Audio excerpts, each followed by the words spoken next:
Even if you haven't chosen singleness, you can choose how you view singleness. The way that you see suffering will determine a lot about the outcome of your life. It's your perspective in suffering. It's the same thing in singleness. It's the same thing in success. Everything, it's always about your perspective. What is the way you view that particular season of your life? Somebody needs to hear this today. You're in a single of singleness and you feel like your life is over. Your friends in relationships, they're getting engaged, they're getting married, they're having kids, and you're just still single and sitting in it. Paul says, your life's not over. I want you to live. I want you to enjoy life. I don't want you to swipe right and sit around waiting for the response on Tinder.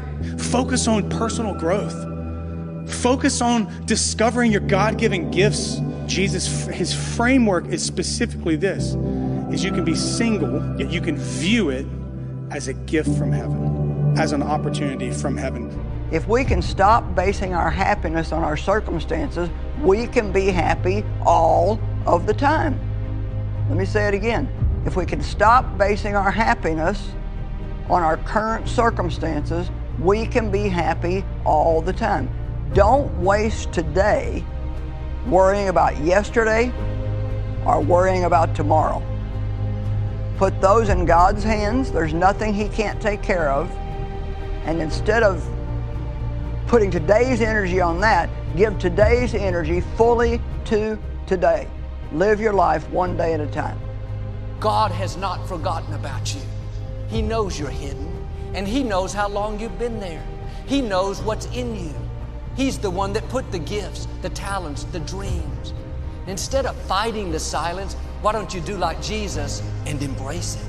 God, my times are in your hands. I know you're getting me prepared, working all things for my good, and at the appointed time, I know you will bring me out. When we know who we are in Christ, then our confidence is not in what people think, whether we got invited to the party, whether or not we got the job that we applied for, whether or not we got in the right sorority at college, whether we got the date, whether we got the guy. Our confidence is not in outward. It's not that we don't enjoy those things, that we don't want those things. Nobody loves rejection, but when we know who we are in Christ, we can survive all of it and still know that our worth and value is not determined by how other people treat us or how we look or what we own or what kind of car we drive or what kind of school we're in. Come on, somebody give God praise. I will never leave you nor forsake you.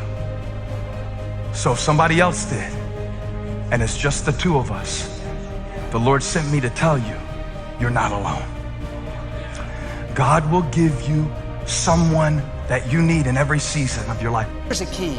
Don't compare your life to other people's. It may seem like they have it better. They're further along. They don't have the challenges you do. Run your race. God's purpose for your life is not the same as theirs. Don't look to the left or to the right. Stay focused on your calling. In other words, while God's people were waiting, God was still working.